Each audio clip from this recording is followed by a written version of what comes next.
1989년 어느 예언가가 말했습니다. 강철 새들이 미국의 쌍둥이 형제를 공격할 것이다. 그로부터 12년 후인 2001년 9월 11일 미국 뉴욕에서 테러 사건이 발생합니다. 전 세계적으로 유명한 불가리아 출신 예언가 바바 반가. 생전에는 물론 그가 세상을 떠난 지 28년이 지난 지금도 그의 예언은 계속되고 있습니다. 1911년 당시 오스만 제국령이었던 마케도니아에서 태어난 바바 반가는 12살 무렵 강력한 폭풍에 휩쓸린 후 시력을 잃었지만 폭풍 속에서 비범한 영적 존재와 접촉하여 초자연적인 힘이 깃들었다고 전해집니다. 그는 점점 주변 사람들의 삶과 미래를 꿰뚫어 보았고 30대 무렵부터 본격적으로 예언자로 활동하기 시작했습니다. 불가리아와 주변 국가에서 치유 능력과 미래를 내다보는 능력으로 유명해졌으며 특히 소련 지도자들이 그의 예언 능력을 신뢰하고 자문을 구하면서 단순한 조언가를 넘어 국가적 예언자로 자리 잡았습니다. 여러 예언이 적중하면서 유럽 언론에서는 그를 발칸반도의 노스트라다무스라 칭하며 크게 보도했습니다. 1980년 바바 반가는 예언 하나를 하는데 2000년 8월 쿠르스크가 물속에 가라앉고 전 세계가 이를 애도할 것이다.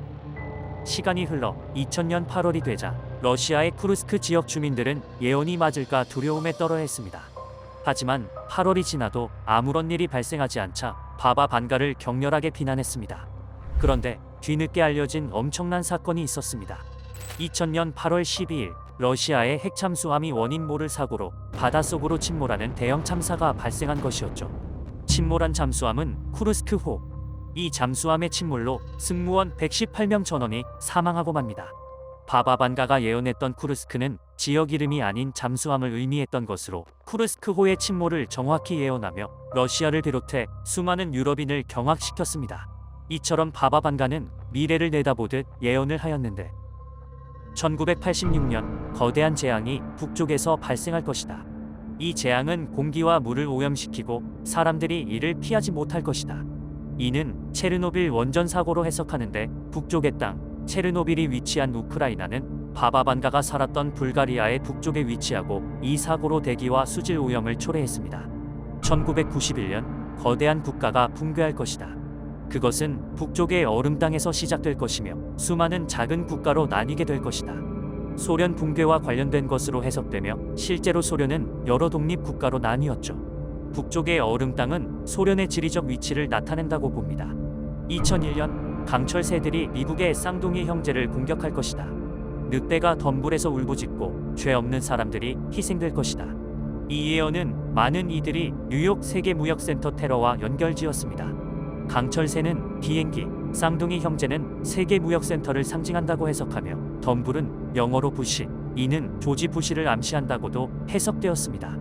2004년 추운 곳이 따뜻해질 것이고 화산이 일어난다. 거대한 파도가 밭을 덮칠 것이고 사람과 마을 모든 것들이 물 아래로 잠길 것이다. 이는 2004년 인도양에서 발생한 대규모 쓰나미를 떠올리게 합니다. 예언처럼 이 쓰나미가 사람과 마을 모두를 덮쳤고 약 22만 명이 목숨을 잃었습니다. 2009년 제44대 미국 대통령이 아프리카계 미국인이 될 것이다. 미국의 44번째 대통령은 버락 오바마였으며 미국 역사상 최초의 흑인 대통령이었습니다. 2020년 미국 대통령이 미스터리한 병에 걸릴 것이다. 이 당시 대통령은 도널드 트럼프였으며 코로나19가 확진되었습니다. 이후 바바 반가는 자신의 죽음을 예언하며 1996년 8월 11일 85세 나이로 사망했습니다. 그는 죽기 전 5079년까지의 예언을 남겼고 28년이 지난 지금도 그의 예언은 주목받고 있습니다. 그렇다면 그가 생전에 남긴 앞으로의 예언은 어떠할까요? 유럽에서 새로운 전쟁이 발발한다. 인간, 텔레파시 능력 얻는다. 지구의 에너지가 새로운 원천에서 나올 것이다. 자연이 인간을 시험할 것이다. 외계 존재와의 만남이 세계의 주요 사건에서 일어날 것이다. 2028년 금성으로 유인 우주선이 발사된다. 2100년 인공태양으로 밤에도 비출 수 있게 된다. 2221년 외계 생명체에 대한 탐사 중 인류는 끔찍한 것들과 접촉한다. 2288년 시간 여행이 가능해진다. 2480년 두 개의 인공태양이 서로 충돌한다. 3005년 화성에서 전쟁이 일어나 그 영향으로 궤도를 벗어난다. 4509년 신의 존재를 알게 되고 인간은 마침내 신과 소통할 수 있는 수준까지 도달한다. 4599년 인간은 불멸에 도달한다.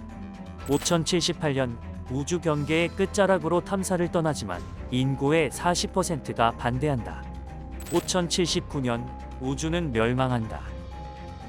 이처럼 바바반가의 예언은 인류의 기술적 발전과 함께 윤리적, 생태적 도전에 직면할 것을 암시합니다. 그렇다면 바바반가는 정말 미래를 본 것일까요? 그동안 바바반가의 예언이 맞아떨어졌다고 평가되는 이유는 해석의 여지 때문입니다. 그가 남긴 말들은 대부분 모호하고 상징적인 언어로 구성되어 있어서 이후 발생한 사건들과 연결하는 방식에 따라 그 의미가 달라질 수 있습니다. 따라서 이러한 예언을 절대적인 사실로 받아들이기보다는 역사적 맥락 속에서 흥미롭게 접근하되 미래에 대한 통찰과 경각심을 얻는 것이 어떠할까요? 지금까지 알고 싶지만 알지 못했던 이야기, 알알이었습니다.